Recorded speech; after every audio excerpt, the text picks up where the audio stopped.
human waste, and just environmental waste. Beep. Okay, so food on the planet, on the moon, average we need 3.9 pounds of food per day to like actually stay active and alive.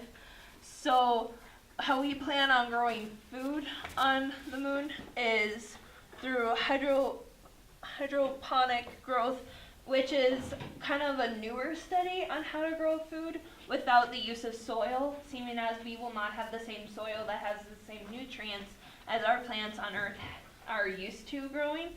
So all these plants will be growing in tubes with water that we will get from the moon's surface, and so the tubes will kind of like transport the water. So, but also with the 3.9 food, we can't just live like vegetarians. So we need other foods like beans and just food that we normally eat, but it's kind of hard to grow. But plants is mainly the huge thing that we'll be using. Click. All right, and then we also need water. An average human being needs a little more than 1.5 liters of water. So, and that's not the only thing we need water for. I mean, like, think about your daily uses. You know, you have a dishwasher, you get water from the sink. So not just drinking purposes, you know, you need a shower too. So you'll have plumbing within your housing while you're there because you're living there. So the way we're going to do this is how we're going to have 3D printers go out, and they're going to go print out and create these tunnels and everything where they heat up the water, put them through the tunnels, and then all the excess, you know, like when you go fishing, there's just not just water, there's other things in there. So when they pull it out from under the ground, they have to heat it up, shoot the water through the pipes, and then the excess, what is not water or not needed, will be put up to the side. So that's what I got for that. Click. Okay, I did bodily waste, and there's these toilets that astronauts use right now, and they air flush. So to take your waste and they put it into this capsule, and then later on when our colony is more developed and we can grow using soil, we would use that as fertilizer. And then they have this where it purifies your pee and turns it into water. So it would go through the filtration, and then you'd have drinkable water out of it. Beep.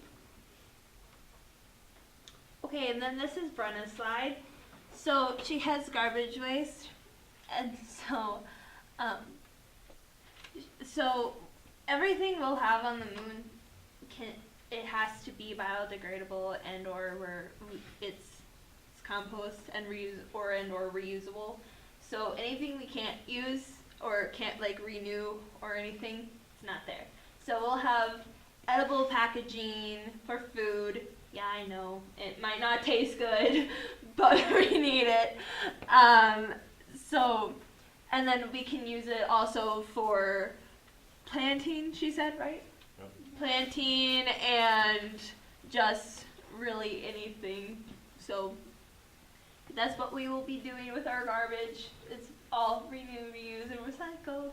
Yeah, so yeah, beep. And then this is just, we're excited. Okay, let me back up here for a sec. Stephanie, I want to go back to your idea first. The urine, we're going to recycle the urine, not pee. Same difference. Is this currently, you're telling me both of these are currently in practice with space missions? Yes. Really? That's crazy. So they take the urine, like on the International Space Station, and purify it and drink it? Yeah. Really? Crazy. I've heard that it's actually more pure than distilled water. That's what I've heard. Now, so then this is what they really do. And if you've seen The Martian, that's what they were doing on The Martian with the feces. And so it'd be a similar thing if we colonize the moon. And then I want to go back to this one, even though Brenna's not here. There will be no garbage dump. Okay? If we go to the moon, if we go to Mars, there is no garbage dump. And so everything has to be either, we have to be able to compost it, or reuse it, or it has to be biodegradable. And the other thing, and this just came up in my other astronomy class, we do a Mars colony. I give them the glamour colony. And some kids have found where they've got a plan for any other waste that happens, that they can compact it and use it for shelter then. And so now you've got more shelter from cosmic radiation and ultraviolet and stuff. And so there is a plan for everything, and it's so awesome. And you guys, again, another great job of looking into everything that could possibly be a concern. Any questions at all? Where are you gonna get your electricity from? That's us. Yeah, that's coming up. We're about to get to that. To be continued.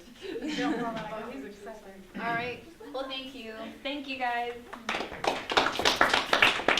All right, so we've taken care of our cosmic rays and our ultraviolet rays, and we've got some protection from micrometeorites, and now we've got a plan for food. We've got a plan for what to do with our waste. Now, how are we going to power the joint? Am I doing the beeping for you? Okay, you want to take back over? Go ahead. I kind of like sitting out here. Okay.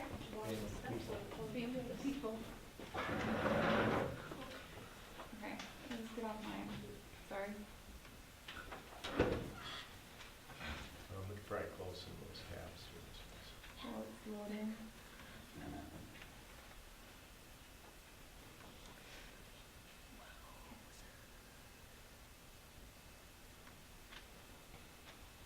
What a great picture. Finally got that. So our area of focus was on how we're going to get electricity to power a moon colony. And the way we decided to do that was with solar power. Why should we go with solar power? There's extreme amounts of sunlight on the moon, shining onto the moon. And it would be one of the main sources. I mean, there would be other smaller sources, but this would be the main one we would use. Beep. And where would we put our solar powers? We would put them on one of the moon's peaks of eternal light, which would either be the North or South Pole, and we have chosen the South Pole for our colony. Beep. Or we could possibly put solar panels into the moon's orbit and transfer it back in microwaves. So now there's two types of there's two types of solar power that are used today. We have a photovoltaic, which is converting sunlight directly into electricity, and then there's thermal, which is converting heat energy from the sun into electricity and also using it for heat, which would also help out with keeping an internal temperature in our colony. Beep. So we use both of these today. Thermal energy is, well, we won't see it around here because we don't have a lot of large open space to put these. They're not implemented very often. But it's basically this giant tower with a mirror on it, surrounded by hundreds, sometimes thousands of smaller mirrors that are all slanted towards the large mirror on top of the tower.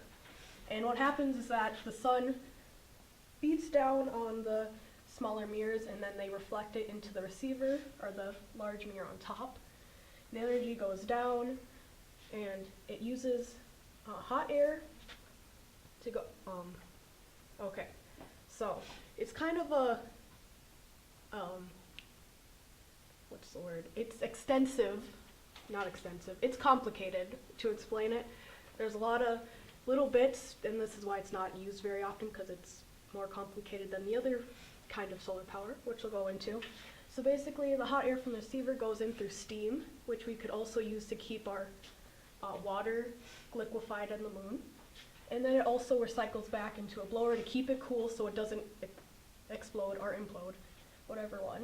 And then that's it. So beep, and then beep again. Okay, and then there's the photovoltaic, the type of solar power that everyone knows. It's the giant panels that you see on roofs, or if you go down to Valley Fair, I think there's some solar panels. And this is much easier to explain because the sunlight goes onto the panels, it collects it through an inverter, and then goes to a fuse box, and then you use it to turn on your lights or run your microwave, and that's pretty much it. So the next concept is called a sun tower. It's a project by NASA, and this would collect solar energy and then beam it back to Earth, or in our case, the moon. And the moon doesn't have an atmosphere, so the sun tower would be more effective than our Earth's, because some of the sun rays or rays would be blocked out by our atmosphere, but the moon won't have that problem.